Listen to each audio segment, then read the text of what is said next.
An ominous mansion stands tall under a stormy sky, its gothic architecture and shadowy windows exuding mystery. Nestled near the Cheonggyecheon stream, shrouded in mystery and whispers of the unknown, reside the enigmatic Key sisters. Every Thursday, the sisters gather for their family meeting.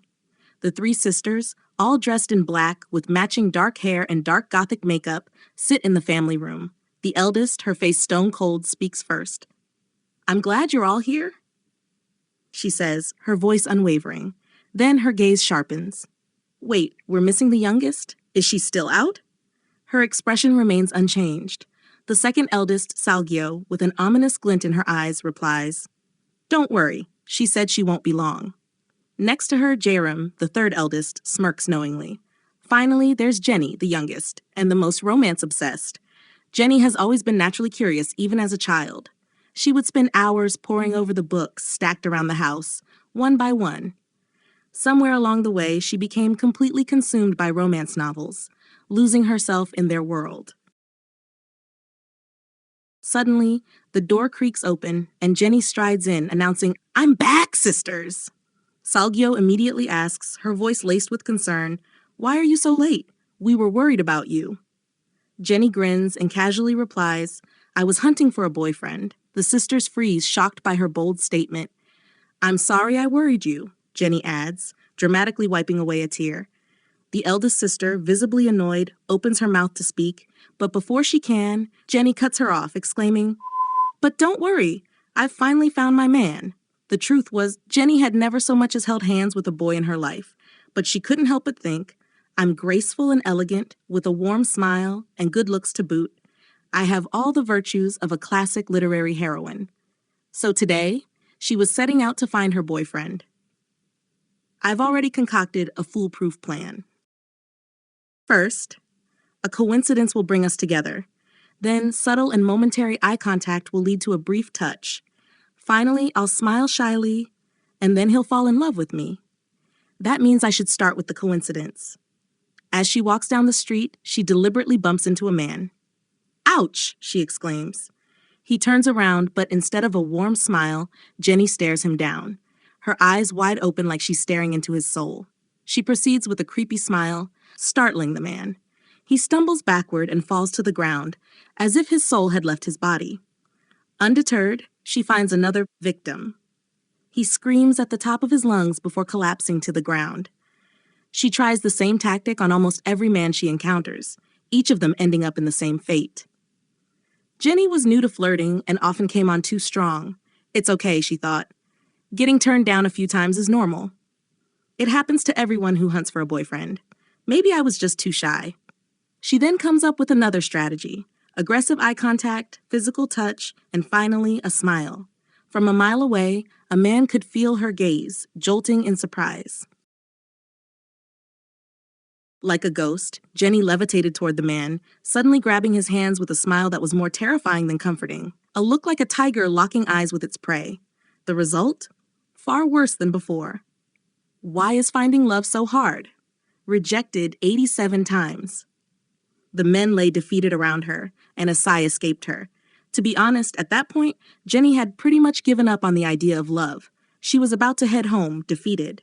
But then, she heard footsteps. She turned, just in time to see someone trip over one of the men lying on the ground. His things scattered everywhere, and he nearly fell. Startled, Jenny quickly regained her composure. Their eyes met, and for a split second, time seemed to stop. She reached out instinctively and grabbed his wrists to steady him. He recovered, and they both froze for a moment, processing what had just happened. He quickly gathered his things, smiled awkwardly, apologized, and said he was in a hurry. Then, without another word, he ran off, leaving Jenny standing there, frozen in place. Wait, did he just flirt with her? Her heart skipped a beat. But why did he leave so quickly? She watched him disappear into the distance. He didn't even tell her his name. And then it hit her. I get it now. A hopeful smile spread across Jenny's face. He's playing hard to get. That's what he was doing, and that's why she was late to the family meeting. I want to be enrolled in the school he goes to, she said, almost too excited. Going to school for a boy you just met? Her older sister asked, her arms crossed as she lay on the floor. She was clearly unimpressed. How disrespectful. I can't abide by this. Not until the day I die. Pissed off, Jenny grabbed a shovel, ready to fight back, but Jerem held her back, trying to calm her down. She's just worried about you, Salgyo said softly. The eldest sister stayed still, her gaze hard. You don't know the first thing about him, she said sternly. Well, he was rushing somewhere, carrying a bunch of stuff, and wearing an ironed white shirt, Jenny said, smiling to herself as she recalled his neat appearance. She couldn't help but laugh. He seemed like a dweeb, maybe even one who's being bullied. That pushed her oldest sister over the edge, her face twisted with irritation. I know my sisters are just worried about me, but how could I turn my back on true love? I have to write my own love story.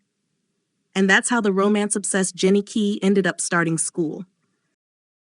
It's almost the start of a new semester, too, so the timing is perfect, Jenny exclaimed, her excitement bubbling over. But her elder sister's response was firm and resolute. No, I won't allow it. She bit her pinky in terror. I refuse to sign the papers, to think you would defy our family's traditions. Her voice trembled with anger as she continued. For a boy whose name you don't even know, I won't abide by such a thing. Cheonggyecheon, the eldest sister, was unyielding in her stance, but somehow her disapproval sparked something deep within Jenny. With a determined smile, Jenny activated her romantic heroine mode. I'll die if I can't find true love, she declared dramatically. Breaking the fourth wall, one of the sisters noted, her art style just changed. Jenny turned to them, addressing each one by name. Let's go, girls. The eldest sister paused for a few seconds, then exploded. How dare you talk back to me? She shifted into head of the household mode. That's how the two sisters entered a strange battle of wills over Jenny's education. Meanwhile, the other two sisters seemed more resigned to the situation, witnessing the unfolding drama. The eldest, with a deep emotional voice, said, Don't you remember? 10 years ago, I worked 3 jobs to support our family. I was exhausted, both physically and mentally, but I kept going because of my sisters. And now you're insulting our cherished traditions, all for some boy you were flirting with. Jenny tried to reason with her, asking her to hear her out. She explained, I've always dreamed of a storybook romance, and I feel it with him. It might actually be possible with him. But Jenny's thoughts were clearly delusional. Lying on the floor, she dreamt of their future together. There's a small island surrounded by woods and a lake southwest of Cheonggyecheon stream. We'll move there together and get married. All 4 sisters, caught up in their respective roles, continued their fight, each trying to assert their position in the conflict. Jenny, however, remained determined to become the female lead in her own love story. She sat, plucking petals from a flower, playing Love Me Not, until the final petal was gone. She smiled and whispered, He loves me. The eldest sister, Cheonggyecheon, the rightful leader of the family, slammed a bottle of soju on the table and called, Dinner time! The other 2 sisters, however, were oblivious to the tension in the room. Jenny, looking at her older sister, thought to herself, Why is she so upset? Her burdened back? It's just like a father's. Jenny couldn't hold back any longer. I don't get it, she shouted. What's so hard about sending me to school? Why are you acting like this? A heavy silence fell over the room. The eldest sister, her face tense, took a sip of soju. The incident, she began, her voice barely a whisper. Ever since the incident, I've never stopped feeling guilty. Cheonggyecheon hesitated, but then began to tell her story, though it was clear the words were hard to come by. The 3 younger sisters sat in stunned silence, eyes fixed on their eldest sibling. 10 years ago, teenage Jenny had come home bruised. Her elder sister welcomed her back. But the moment she noticed Jenny's injuries, her heart sank. It was the first time Jenny had run errands alone, and the first time she had ventured out of the house by herself. She had clearly been shaken down for money, roughed up, and returned empty-handed. I haven't felt at ease since that day, Cheonggyecheon admitted, taking another shot. Jenny, standing behind her with an angry expression, felt a wave of guilt wash over her. Her sister continued, That's when I promised myself I would protect you from this cruel world. Hearing this, Jenny's expression softened. She hadn't realized the weight her sister had been carrying all these years. Jenny reached over and gently placed her hand on her sister's shoulder. "Jeonggyecheon, you don't have to worry about that anymore," she said softly, patting her sister's back. Jeonggyecheon looked at her with a softened expression. "Look at you. You're consoling me now. You're all grown up." "No," Jenny replied, shaking her head. "It's not a consolation. It's truly okay." Jeonggyecheon looked at her in confusion, prompting Jenny to explain. "What actually happened that day? The reason I didn't have any money? It's not what you think." Jenny took a deep breath before continuing, her voice steady. "They said, empty your pockets or you won't live to see another day. They needed money to buy something." It was then that Jenny revealed the unexpected truth. It was Jerem. She smiled, though the memory was still bittersweet. She mugged me to buy herself a pair of glasses. Her eyesight was so bad, she didn't even recognize it was me. Jerem, caught off guard, tried to explain herself. "I won't hold back just because you're an elementary schooler. My younger sister is about your size, actually." Jenny laughed softly. I was so embarrassed by my sister's behavior that I couldn't bring myself to say anything. Jerem used to be a little rough around the edges. The other sisters stared at them, stunned. Seoul, trying to lighten the mood, added, "She's come a long way since then." "True." Jenny laughed softly. "It was around that time that our front yard caught fire. And remember when someone stole Jeonggyecheon's money? Oh, and destroyed our furniture? That was all Jerem, too." The room grew tense as the gravity of the hidden past settled in. Jerem could feel the shift in the air around her. Jenny, sensing her sister's growing discomfort, added, "She just played dumb in front of you, Jeonggyecheon, throwing Jerem under the bus in an almost playful way." The memories replayed in Jeonggyecheon's mind, each one more painful than the last. Slowly, she stood up, about to leave, when Jeonggyecheon, still holding the soju bottle tightly, commanded, "Stop right there." She grabbed Jerem's wrist firmly, making sure she couldn't escape. Jerem, drenched in sweat and trembling slightly, didn't dare to turn around. "I have something to say to you," Jeonggyecheon continued, her voice cold. With a tightening grip on the soju bottle, Jeonggyecheon smirked, an almost devilish grin creeping onto her face. As the days passed, Jeonggyecheon worked hard to ease up on her overprotectiveness. Eventually, the conflict between the two sisters settled peacefully, and Jeonggyecheon, despite her reservations, agreed to sign Jenny's enrollment form. It was morning. Someone was in the bushes hiding. It was an ecologist named Jimin Ha. She had received a tip-off that something unusual is going on in this ecosystem. She had been recording strange phenomena in the area for a few days. In her research, she had noticed that something was wrong with the crows. That's when she discovered a mysterious mansion. It was the Key sisters' mansion. Inside, the Key sisters were having their family meeting. The elder sister, glad that everyone was present, started with the first topic of the meeting. First being preparing Jenny for the first day of school. The room instantly erupted into cheers and applause. Jeonggyecheon stood at the blackboard, chalk in hand, and scribbled, "First item on the agenda, school supplies." Turning to face the group, she raised her hand and declared, "I'll go first." She looked directly at Jenny. "What do you think is the most essential thing for school?" Jenny thought for a moment before replying, "Maybe. Books?" The elder sister's expression turned chilling as she said, "Wrong.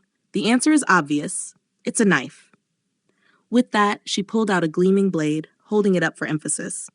"I can't believe I'm sending you alone into uncharted territory. If I could, I'd enroll with you. But since I can't, this will have to do," as she hands her the knife. Seoul glanced at the knife with mild amusement before shaking her head.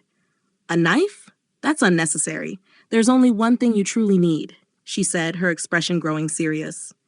The sisters leaned in, curious. "And what's that?" one of them asked.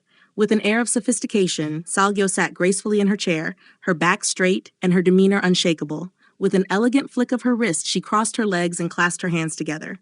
"Poise," she said firmly. "Wherever you are, the most important thing is maintaining an air of dignity and elegance. People falter in crucial moments, but not you. If you're fully prepared for the worst, stuttering a word or committing some other embarrassing faux pas, then you can recover with a bomb." Jenny, momentarily persuaded, thought to herself, "Well, she's got a point. I'd rather explode than make a fool of myself in front of that boy." Before the thought could linger, a hand shot up. "Come on, everyone. Focus. I stayed up all night doing research," Garum interjected, her tone filled with exasperation. "You're going to need a pair of indoor shoes." Her voice trailed off as the rest of the room remained entirely uninterested, the chaotic energy overtaking her earnest attempt to contribute. "What's the next item on the agenda?" the eldest sister asked, her tone brisk as she completely disregarded Garum's comment. Garum, undeterred, continued earnestly, "Pens and pencils." Before she could elaborate, the eldest interrupted again. "Oh, next is how to make friends. Apparently, it's easy to make friends if you just have..." What was it? It began with an M. Garum's face fell as her efforts were once again overshadowed, her meticulous research drowned out by the eldest sister. Outside the house, an ecologist stood near the window of the family room, holding a thick stack of research papers. Her attention was drawn to the swirling mass of crows above the mansion. She furiously scribbled notes into her journal. "I've got it," she thought excitedly. "It may defy all logic, but..." Crows are drawn to the eerie aura emanating from the house. Not long passes before some strange energy scares them off. Then, they're lured back by the sinister aura. She paused, staring at the circling birds. These crows spend their entire lives in a cycle of interval training. As a result, their whole bodies are rock-solid and muscle-bound. To think that some kind of invisible aura could have such an effect on a creature.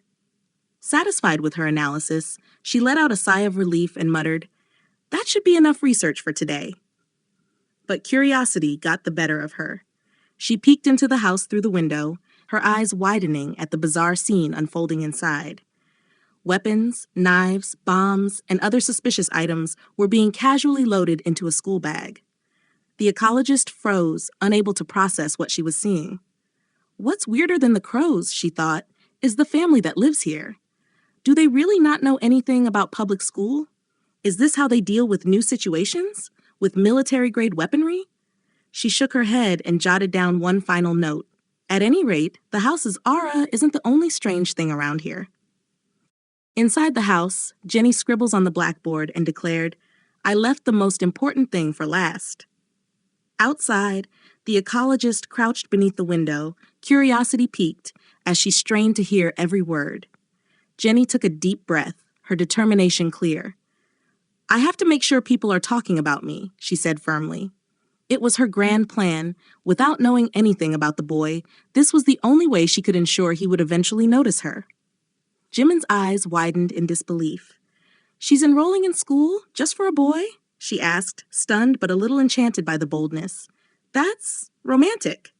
The eldest sister, however, her gaze sharp, asked her, "What kind of rumors?" She conjured a vivid and dramatic scenario. "Picture this," the eldest began. "The students whisper about the mysterious new girl. Word spreads, and eventually that boy hears it too. He comes looking for her, drawn by the intrigue." Jenny standing in the middle of the classroom, all eyes on her. Slowly, she raised a sharp tool to her lips, the room falling silent as her deadly glare captivated everyone. "A knife should generate some buzz," said the elder sister. "That'll scare him," Jenny exclaimed, suddenly unsure of her plan. Outside, the ecologist silently nodded in agreement, her expression darkening. Scare him? That's the least of her problems. It sounds like these sisters are trying to send her to jail, she muttered to herself, irritated by the absurdity of the conversation. Inside, Seoul chimed in, offering an alternative. What if, instead of a weapon, you dance in the middle of the classroom? Something captivating to win everyone over. Jenny's face twisted in disgust. "That's a horrible idea," she replied sharply. The ecologist stifled a groan as she debated whether to continue listening to the madness or leave. But before she could slip away, Garum spoke up, her tone enthusiastic. "Why not combine both ideas? A dance and a knife?" Jimin's glasses cracked under the sheer force of her incredulous stare. "What is wrong with all of you?" she muttered, completely losing hope in her sisters. What made it worse was Jenny nodding in agreement. "Actually, that's kind of cute," she said, already imagining herself spinning dramatically with a knife in hand.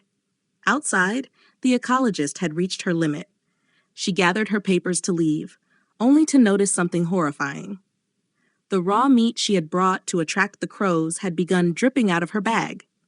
The dark aura emanating from the house, now mixed with the scent of fresh meat, had drawn a murder of crows so large it seemed to blot out the sky. Her eyes widened in alarm as the crows began circling above, their numbers growing with each passing second. The sisters, still embroiled in their chaotic brainstorming, remained oblivious to the ominous shadow forming outside. The crows, drawn by the dripping meat in Jimin's bag, suddenly swooped down, cawing loudly as they attacked her for the food. Jimin screamed, flailing her arms as she attempted to fend them off. Her panicked cries echoed loudly enough to catch Garam's attention inside the house. Garam, curious about the commotion, walked over to the window. She squinted as she noticed the dark swarm of crows relentlessly flapping their wings around a figure. "What is that?" she murmured, leaning closer. Jimin, still struggling to escape, realized in horror that she had dropped her research report near the mansion in her frantic attempt to flee. The crows, seemingly uninterested in just the meat, descended upon the scattered papers, tearing them into shreds. Inside, Garam gasped. "Wait, there's something written on those papers," she exclaimed as the sisters gathered around to observe the chaos outside. Garam squinted at the bits of paper the crows hadn't completely destroyed and managed to read the letters aloud. It says, "Ha ha!" The sisters stared at each other in confusion, their expressions growing dark. "That paper? Is it mocking our ideas?" one of them questioned, her voice filled with suspicion. Later that day, after their brainstorming sessions spiraled into chaos, the sisters turned to the internet and found a practical checklist of school supplies. With the list finalized, Jenny clapped her hands together and said with relief, "Wow, I'm glad I didn't bring anything weird." The family meeting was officially adjourned. Meanwhile, at the police station, Jimin frantically explained the events of the day. That house, it emanates dark energy that lures in these massive, muscular crows. You have to investigate. The officer on duty blinked, trying to process her words. I see, he said awkwardly. Then, raising his voice, he called, "Security." The next day, calm returned to the Key household. It was nap time, a long-standing family tradition. Every Wednesday from 1 to 3 p.m., the Key sisters indulged in a collective siesta. The sisters took their afternoon nap to recharge their bodies and minds, but the tranquility was abruptly broken when the alarm rang. Jenny's eyes shot open as she realized what time it was. "Today's the day I officially enroll, with my legal guardian," she muttered, anxiety bubbling up in her chest. "I was supposed to go with Jangyo." She glanced over at her eldest sister, still deep in her nap. Jenny tried desperately to rouse Jangyo, but her sister's nap routine was as old as she was. Laying there like a corpse, Jangyo refused to stir. Jenny's frustration grew, but there was nothing she could do. Just then, Jarim, the third eldest sister, stirred and lazily sat up, rubbing her eyes. She looked at Jenny with a raised eyebrow. "You're wearing clothes under your jacket, right?" she asked, her tone somewhere between amusement and concern. Jarim grinned, knowing full well that she wouldn't be able to join. "I got some extra school supplies for you, just in case," said Seolgyo. Seolgyo, always the meticulous one, was ready. Jenny felt a sense of calm, knowing she was in good hands. "Because I'm with the most meticulous member of the family," Jenny thought, her worries slipping away. Seolgyo was impeccably dressed, sunglasses hiding her sharp eyes, ready to go. The time had come, and soon they were on their way to the school. They swung the door open to the teacher's office, and just as Seolgyo was giving her last piece of advice, "Make a good first impression, stay alert, even though you're tired," they were greeted by an unexpected rush of hot air coming through the vents. Seolgyo, usually the most reliable, had knocked out instantly, falling asleep standing up. With a respectful bow, Jenny did her best to manage the situation. Seolgyo is usually the most reliable, but now that she's asleep, Jenny thought, quickly assessing the situation, she carefully maneuvered her sister onto the nearby sofa without the teacher noticing, hoping to avoid further embarrassment. Now, it was up to Jenny to prove how mature she could be. The teacher, noticing the awkwardness, gave a polite smile and said, "I appreciate you coming all this way." He then paused, noticing Jenny's wide eyes, almost as if she too was on the verge of passing out from exhaustion. Jenny quickly regained her composure, forcing herself to focus. "Thank you, teacher," she said, offering her gratitude while silently praying she could make it through this meeting without further mishaps. As time passed, Jenny struggled to keep her eyes open, determined not to give in to the overwhelming sleepiness. This has to be a test of my love, she thought. Otherwise, there's no way I would have to be here with this man right now. I'm trapped. But she couldn't fight the fatigue any longer. I can't let the sleepiness get to me, she thought, opening her eyes wide in an attempt to stay awake. However, her head slumped again, and despite snapping her eyes open again, the sleepiness was winning. Go sleep at home, she thought, relieved that the teacher hadn't noticed yet. But as her head drooped further, the teacher finally spoke, breaking the silence. I said, "Why don't you go home and sleep?" he suggested. I guess this is it, Jenny thought, her heart sinking. I can't believe I fell asleep in front of my teacher. This will leave a bad impression for sure. Rumors will spread that I'm a slacker, a punk, a hoodlum, and then he'll hate me. My love for him couldn't make it past the first hurdle. It didn't last long, but I was happy. Goodbye, my love. Just then, Seoul suddenly woke up, as if nothing had happened, and asked, "When can Jenny start coming to school?" It was as if she hadn't even been asleep. Don't worry, Jenny. I'm awake now. I just have to sweep my little faux pas under the rug. Watch and learn. Seoul, thinking confidently, turned to her sister. She realized Jenny was still knocked out cold. Seoul recalled the time years ago when the rule to sleep at 3 p.m. had been established. Jenny had insisted she wasn't feeling sleepy, but Seoul's relentless perfectionism and care for her younger siblings were always evident. Her lullaby, so flawless in pitch, beat, and melody, had been sung to her siblings as children. It had become a Pavlovian trigger for Jenny, and years later, her body had reacted instinctively. The moment Jenny heard Seoul's voice during their scheduled nap time, she immediately conked out, as if it were just another soothing lullaby. I don't think we'll be able to sweep this under the rug, Seoul muttered as she looked at her still unconscious sister. The teacher, looking confused, glanced between the two of them, unsure of what was happening. I can't let this happen, Seoul thought, panicking. He'll think she's rude. Thankfully, she had come prepared.